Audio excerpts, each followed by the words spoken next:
Hi guys, welcome back to my channel. In this tutorial, I'm going to show you how I took June's Magic Mailer and did a full wrap. I'm going to show you how I did this.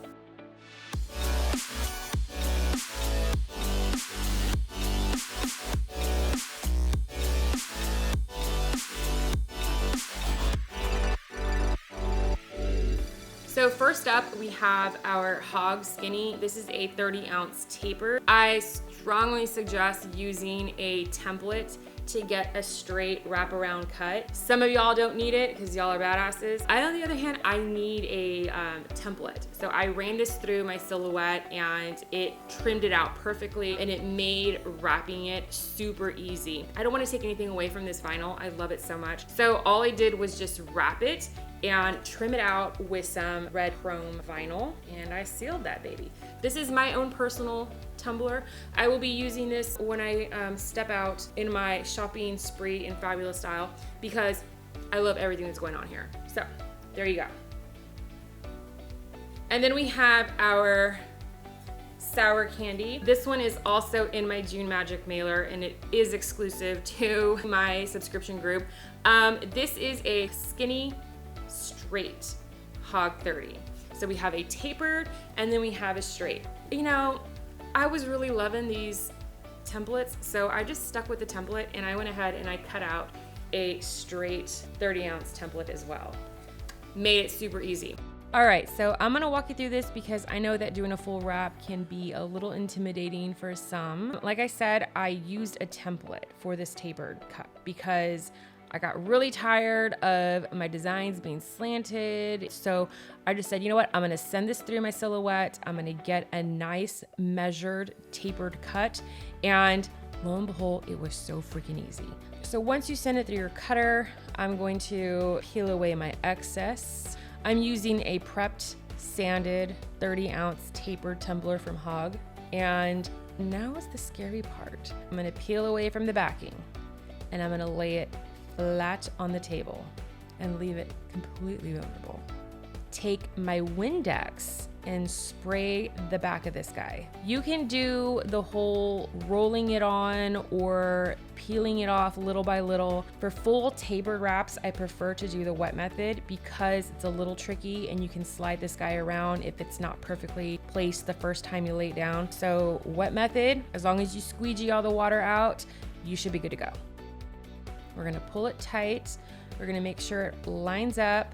So apply pressure from the middle out, and we're just making sure that all the little bubbles and the Windex and the water is squeezing out the sides. So you don't wanna leave that in there because if you epoxy that, it's just gonna stay trapped in there and you don't want that. It'll make your epoxy cloudy, it'll just ruin your cup. And once you get a tight seal and once you've squeegeed out all of this liquid, your vinyl is gonna stick to your surface. So if it's still sliding around, that's not good. You wanna make sure that you squeegee out all of the liquid. Take your time with this process. All right, so now we're gonna edge it up. I'm taking my red chrome vinyl. I'm not sending it through my silhouette machine. I'm just gonna line it up here in my cutter, make a quick little stripe. I love this chrome vinyl. I have it in my store. I will go ahead and I will link all the materials down below so that you can get yours. This is my favorite red. It pops. We're gonna just lay it on down right there and squeeze out the air bubbles. Take your razor, trim off the excess. Now I'm gonna make the decision on whether or not I wanna put a top stripe, bottom stripe. I'm really liking this vinyl, so I'm just gonna go ahead and I'm gonna make another stripe. This is about 1/4 of an inch thick.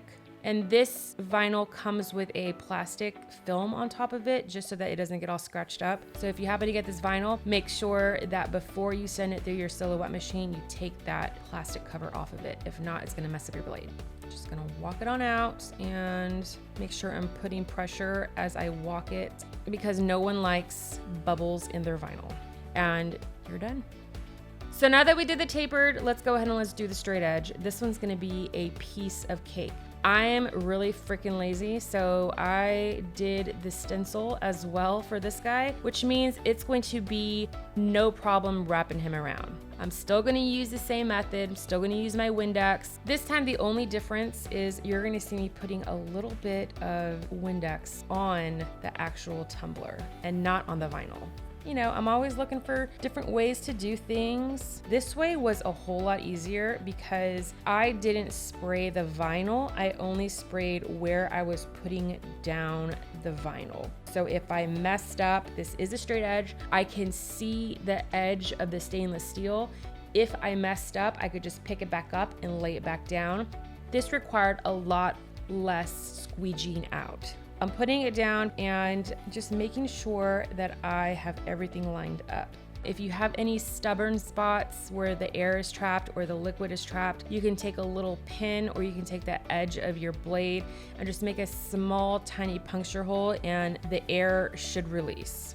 That was simple, quick, super easy, and oh so cute. All right. If you love this vinyl, unfortunately, it is exclusive to my Magic Mailer subscription group only. I only made a certain number of them. They got them. If you want to join in on the Magic Mailer subscription, all you have to do is hit the link below in my description. It'll take you directly to the subscriptions page and you will get a box of magic delivered straight to your mailbox every single month, as well as never release NMO products. Thank you so much for hanging with me. If you enjoyed this tutorial, like, subscribe, drop me a comment if you have any questions.